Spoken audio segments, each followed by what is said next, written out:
এখন আমাদের মাঝে তার বক্তব্য পেশ করবেন তখরিজুল ইনাম। সুপ্রিয় দর্শক শ্রোতা, আসসালামু আলাইকুম। আপনাদের সামনে কথা বলার সুযোগ পেয়ে আমার খুবই ভালো লাগছে। আজ আমি এমন একটা বিষয় নিয়ে কথা বলবো যে বিষয়টা আমাদের সকলের জানা প্রয়োজন। বিশেষ করে আমরা যারা স্মার্টফোন ব্যবহার করি, আমাদের মাঝে এমন কেউ কি আছেন যিনি স্মার্টফোন ব্যবহার করেন না? নেই। তার মানে আমরা সবাই স্মার্ট সিটিজেন। বন্ধুরা, ইন্টারনেটের এই যুগে স্মার্টফোন আমাদের জীবনকে অনেক সহজ করে দিয়েছে, পুরো বিশ্বকে আমাদের হাতের মুঠোয় এনে দিয়েছে। কিন্তু আপনি কি জানেন, এই অনলাইন জগৎ যতটা সুযোগে ভরা ঠিক ততটাই বিপদে ভরা। আপনার এক মুহূর্তে অসতর্কতা, আপনার একটু অবহেলা বা একটা ভুল ক্লিকের কারণে আপনার ধ্বংস হতে পারে সম্পদ, ধ্বংস হতে পারে ব্যবসা, এমনকি আপনার সুনামও ক্ষুণ্ণ হতে পারে। আমাদের মধ্যে এমন কেউ কি আছেন যিনি সম্প্রতি সাইবার অ্যাটাকের শিকার হয়েছেন বা অনলাইনে প্রতারণার শিকার হয়েছেন? হ্যাঁ, অনেকেই আছে দেখা যাচ্ছে। এটা সম্ভব হয়েছে সাইবার সিকিউরিটি সম্বন্ধে বা অনলাইনে সাইবার সচেতনার ব্যাপারে আমরা অসচেতন থাকার কারণে।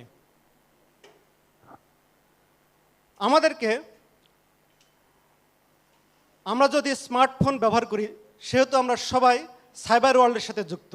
সুতরাং আমাদেরকে সাইবার সিকিউরিটি সম্বন্ধে অবশ্যই জানতে হবে।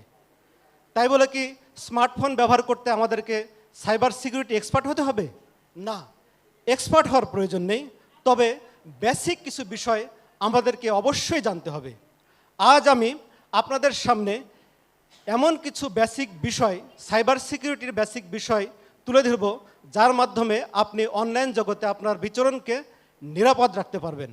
চলুন তাহলে শুরু করি। 1 নম্বর, সোশ্যাল মিডিয়া সিকিউরিটি। আমাদের দেশে বহুল ব্যবহৃত সোশ্যাল মিডিয়া হচ্ছে ফেসবুক। ফেসবুক ব্যবহার করেন না এমন কেউ কি আছেন? নিশ্চয়ই নেই। তার মানে আমরা সবাই ফেসবুক ব্যবহার করি। কিন্তু আপনি কি জানেন, গত বছর হ্যাকাররা শুধুমাত্র ফেসবুক স্ক্যামিংয়ের মাধ্যমে কি পরিমাণ অর্থ হাতিয়ে নিতে পেরেছে? 2024 সালে $17.5 মিলিয়ন হাতিয়ে নিতে পেরেছে স্ক্যামাররা শুধুমাত্র ফেসবুক স্ক্যামিংয়ের মাধ্যমে। এটা সম্ভব হয়েছে ফেসবুকে আমাদের সিকিউরিটি প্রিন্সিপালগুলো সঠিকভাবে মেনে না চলার কারণে। আমরা যখন ফেসবুক স্ক্রল করি তখন জানি না, আমরা অসতর্কতার কারণে আমরা অনেক সময় হ্যাকারদের ট্র্যাপে পড়ে ভুল লিঙ্কে ক্লিক করে ফেলি। আমরা অনেক সময় বুঝতে পারি না কি শেয়ার করা উচিত, কি শেয়ার করা উচিত না। এই কারণে হ্যাকাররা আমাদেরকে সহজেই ট্র্যাপে ফেলতে পারে। তাই আমরা যখন ফেসবুক ব্যবহার করি তখন অবশ্যই আমাকে জানতে হবে কোথায় গিয়ে থামতে হবে। বন্ধুরা, এটা গেল ফেসবুকের বিষয়। এরপরে আসি অনলাইনে কেনাকাটা। আমরা অধিকাংশ মানুষই ক্রেডিট কার্ডের মাধ্যমে অনলাইনে কেনাকাটা করি। আমাদের মধ্যে কে কে আছেন যারা ক্রেডিট কার্ড ব্যবহার করেন? প্রায় সবাই। তার মানে আমরা সবাই ক্রেডিট কার্ড ব্যবহার করি। কিন্তু আপনি কি জানেন 2024 সালে হ্যাকাররা $1.03 ট্রিলিয়ন হাতিয়ে নিতে পেরেছে শুধুমাত্র ক্রেডিট কার্ড জালিয়াতির মাধ্যমে। কি বিশাল ফিগার! আমাদের দেশেও অনেকেই কিন্তু এই ক্রেডিট কার্ড জালিয়াতির শিকার হচ্ছেন। এটাও সম্ভব হয়েছে আমরা যখন অনলাইনে কেনাকাটা করি ক্রেডিট কার্ড দিয়ে, বিশেষ করে তখন সিকিউরিটি প্রিন্সিপালগুলো আমরা মাথায় রাখি না। আমরা বুঝতে পারি না কোন সাইটটি বিশ্বস্ত, কোন সাইটটি হ্যাকারের একটি ট্র্যাপ। এই কারণে অনেক সময় আমরা লোভনীয় অফারে পড়ে অনলাইনে কেনাকাটা করতে যেয়ে হ্যাকারের কবলে পড়ি এবং আমাদের ক্রেডিট কার্ড খালি হয়ে যায়।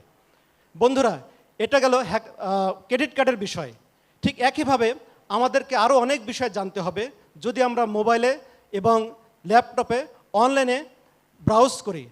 যেমন ব্রাউজারের সিকিউরিটি, মোবাইল ফোনের সিকিউরিটি, আমাকে জানতে হবে ইমেলের নিরাপত্তা। ঠিক একইভাবে জানতে হবে বিভিন্ন ধরনের হ্যাকিং টেকনিক, যেমন social engineering, phishing, vishing, malware, antivirus, virus ইত্যাদি বিষয়। এই বিষয়গুলো জানা থাকলে আপনি আপনার অনলাইন জগতে বিচরণকে অধিকাংশ ক্ষেত্রে নিরাপদ রাখতে পারবেন।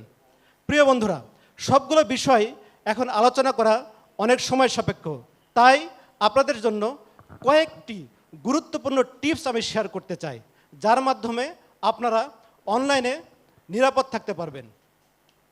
1 নম্বর, পাসওয়ার্ডের ব্যবহার। আমাদের মধ্যে এমন কে কে আছেন যিনি ফেসবুকে এবং ইমেলে একই পাসওয়ার্ড ব্যবহার করেন? অনেকেই আছেন। এটা করা যাবে না, কারণ হ্যাকাররা যদি কোনোভাবে আপনার ফেসবুককে হ্যাক করতে পারে, তাহলে ইমেলের পাসওয়ার্ডও তার কাছে উন্মুক্ত হয়ে যাবে। এজন্য অবশ্যই আপনাকে ভিন্ন ভিন্ন সাইটে ভিন্ন ভিন্ন পাসওয়ার্ড ব্যবহার করতে হবে। এটি হলো 1 নম্বর টিপস। 2 নম্বর টিপস হচ্ছে সন্দেহজনক লিঙ্কে ক্লিক করা। সন্দেহজনক লিঙ্কে অনেক সময় আমরা ক্লিক করি, আমাদের কাছে অনেক সময় লিঙ্ক আসে ফেসবুকে, হোয়াটসঅ্যাপে, ইমেলে, যে নিচের লিঙ্কে ক্লিক করুন, তাহলে আপনি আপনার ছবি বা আপনার গুরুত্বপূর্ণ ব্যক্তিদের ছবি দেখতে পাবেন। আমরা অসাবধানতাবশত সেই লিঙ্কে ক্লিক করে ফেলি এবং হ্যাকারের শিকার হয়ে যায়।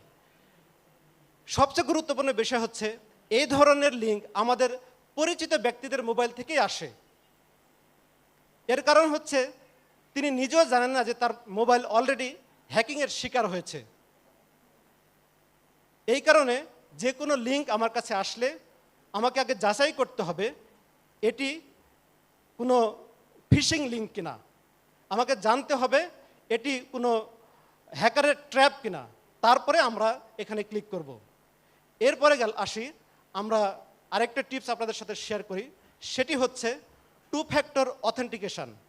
আপনারা কি জানেন 2 ফ্যাক্টর অথেন্টিকেশন কি? হ্যাঁ, অনেকে জানেন, তারপরে যারা জানেন না তাদের জন্য বলছি। ফেসবুকে, বিশেষ করে উদাহরণস্বরূপ ফেসবুকে বলি, ফেসবুকে যদি আপনি লগ ইন করতে যান, তখন অবশ্যই ইউজার নেম এবং পাসওয়ার্ডের পরে একটা ওটিপি আপনার মোবাইলে আসে, সেই ওটিপিটাকে দিয়েই আপনাকে লগ ইন করতে হয়। এই 2 ফ্যাক্টর অথেন্টিকেশনটা চালু রাখতে হয়, তবেই এই ওটিপি আসে। এই ওটিপি বা 2 ফ্যাক্টর অথেন্টিকেশন চালু না রাখার কারণে অনেকেই হ্যাকিংয়ের শিকার হচ্ছেন, ফেসবুক প্রোফাইল হ্যাকারের হাতে চলে যাচ্ছে। আজকেও আমাকে একজন ফোন করে বলেছেন যে তার প্রোফাইল হ্যাক হয়ে গেছে এবং তার প্রোফাইলে এমন কিছু ছবি শেয়ার হচ্ছে যা তার পার্সোনালিটির সাথে যায় না। এ ধরনের বিড়ম্বনায় অনেকেই আমরা পড়ছি। এটার অন্যতম কারণ হচ্ছে এই 2 ফ্যাক্টর অথেন্টিকেশন চালু না রাখা। এই জন্য আমাদেরকে অবশ্যই সম্ভাব্য সকল সাইটে, বিশেষ করে সোশ্যাল মিডিয়া এবং ফেসবুকে এবং ইমেলে আপনাকে অবশ্যই 2 ফ্যাক্টর অথেন্টিকেশন চালু রাখতে হবে। বন্ধুরা, আমি যে 3টা টিপসের কথা বললাম, 3টা টিপস, এই 3টা টিপসও যদি আমরা মনে রাখতে পারি, তারপরেও আমরা অধিকাংশ ক্ষেত্রে আমাদের অনলাইন জগতে বিচরণকে নিরাপদ রাখতে পারবো। প্রিয় বন্ধুরা, সর্বশেষে আমি আপনাদেরকে আহ্বান জানাতে চাই, আসুন আমরা সবাই মিলে একসাথে আমরা সাইবার সিকিউরিটি সম্বন্ধে জানার চেষ্টা করি এবং আমাদের পরিবার, পরিজন, আত্মীয় স্বজন সবাইকে সাইবার নিরাপত্তা সম্বন্ধে সচেতন করি এবং আমরা একটা সাইবার স্মার্ট নেশন যাতে তৈরি করি। Let's work together to build a cyber smart nation. Thank you. আসসালামু আলাইকুম।